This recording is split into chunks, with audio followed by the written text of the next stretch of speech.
কিন্তু আমার অর্থ উপার্জন হারাম, মুজিয়াবিল হারাম, তার সবই হারাম। এই জন্য আল্লাহ সুবহানাহু ওয়া তাআলা আমার কুরবানি কবুল করবেন না। জি, কুরবানি কবুল করবেন না আল্লাহ। অতএব আশাবাদী, আল্লাহ সুবহানাহু ওয়া তাআলা আমাদেরকে হালাল উপার্জন করার তৌফিক দান করুন, আল্লাহুম্মা আমিন।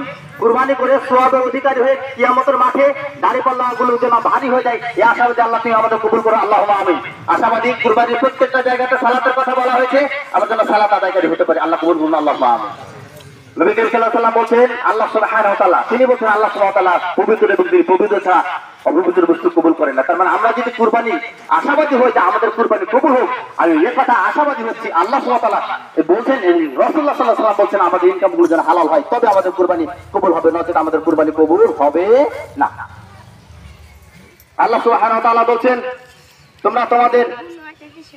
তোমরা কুলু, তোমরা খাও, জমিনে যে রিজিকগুলো আমি তোমাদেরকে দিয়েছি, জমিনে যেটা হালালান তয়্যিবা, সেটা থেকে পবিত্র খাবারগুলো তোমরা খাও। তার মানে জমিনে আল্লাহ সুবহানাহু ওয়া তাআলা আমাদের সৃষ্টি করেছেন, সে হালাল খাবারগুলো আমাদের খেতে হবে, আমরা হারাম খাবার খেতে পারবো না, না, আমাদের জন্য এলাও নেই। অতএব আমি আশাবাদী আল্লাহ সুবহানাহু ওয়া তাআলা আমাদেরকে হালাল ভাবে ঈদুল আযহা আর আমরা সালাত আদায় করেছি, আমরা গিয়ে কুরবানি করব, সেটা যেন সুন্নাহ ভিত্তিক কুরবানি হয়। আমরা অবশ্যই তাকবীর পাঠ করতে করতে যাব।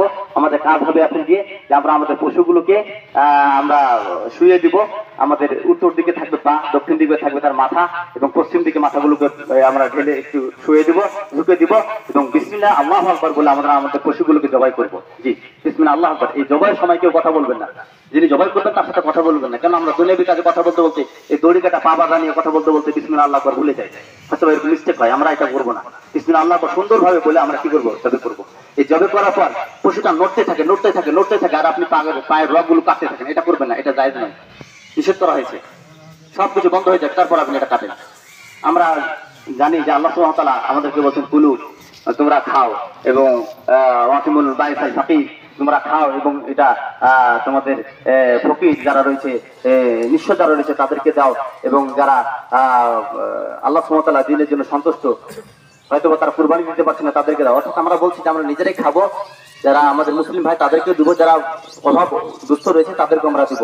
এখানে ভাগের একটা কথা বলা হয়ে থাকে যে আমরা কি 15 কেজি গোস্ত হলে কি 3 ভাগে ভাগ করে 1 ভাগ ফকিরকে দিয়ে দেবো, 1 ভাগ আত্মীয় স্বজনকে দেবো, 1 ভাগ নিজে খাবো, এমনটি ভাগের পরিমাপের কথা সুন্নাতে বলা হয়নি। তবে 3 শ্রেণীর কথা বলা হয়েছে, আপনি এর থেকে বেশিও দিতে পারেন। আমরা দেখুন অনেক হিন্দু আছে, অনেক সাঁওতাল আছে, তাদেরকে আমরা দিয়ে থাকি, আপনি দেন না কেন? পাড়া প্রতিবেশী সে ধনী হোক আর গরিব হোক, আপনি দেন না কেন? পরিমাপের কথা বলা হয় না, আপনি বেশি খেতে পারেন, বেশি দিতে পারেন, বেশি আত্মীয় স্বজনকে দিতে পারেন, আলহামদুলিল্লাহ, আল্লাহ কবুল করুন, আল্লাহুম্মা আমিন। কিন্তু সমাজে আমরা একটা অংশ দিই, গোস্তের একটা অংশ আমরা দিই, হুজুর এটা যে আবার ফেরত নিয়ে আসে, আমরা এটা করবো না। আপনি যতটুকু দিবেন, 1 কেজি দেন আর হাফ কেজি দেন, এটা ফেরত নিয়ে আসবেন না, আপনি দিয়ে দেন, আপনি আবার নিয়ে আসবেন না। আল্লাহ আমাদেরকে সমাজের ব্যবস্থাগুলো সুন্নাহ ভিত্তিক যেগুলো হচ্ছে সেগুলো আমল করার তৌফিক দান করুন, আল্লাহুম্মা আমিন। অতএব কি বলছিলাম, ইব্রাহিম আলাইহিস সালাম, আল্লাহ সুবহানাহু ওয়া তাআলা ইব্রাহিম আলাইহিস সালামকে তার রবের সন্তুষ্টির জন্য অনেক পরীক্ষা নিয়েছেন, আর প্রত্যেকটা পরীক্ষাতে আল্লাহ সুবহানাহু ওয়া তাআলা আদেশ তিনি পালন করেছেন এবং জয়লাভ করেছেন, উত্তীর্ণ হয়েছেন। আল্লাহ আমাদেরকে আল্লাহ সুবহানাহু ওয়া তাআলা সন্তুষ্টির জন্য প্রত্যেকটা পরীক্ষা সুন্নাহ ভিত্তিক দেওয়ার তৌফিক দান করুন, আমল করার তৌফিক দান করুন, এবং তার সন্তুষ্টি অর্জন করার তৌফিক দান করুন, আল্লাহুম্মা আমিন। আল্লাহুম্মা সাল্লি আলা মুহাম্মাদ ওয়া আলা আলি মুহাম্মাদ কামা সাল্লাইতা আলা ইব্রাহিম ওয়া আলা আলি ইব্রাহিম ইন্নাকা হামিদুম মাজিদ। আল্লাহুম্মা বারিক আলা মুহাম্মাদ ওয়া আলা আলি মুহাম্মাদ কামা বারাকতা আলা ইব্রাহিম ওয়া আলা আলি ইব্রাহিম ইন্নাকা হামিদুম মাজিদ।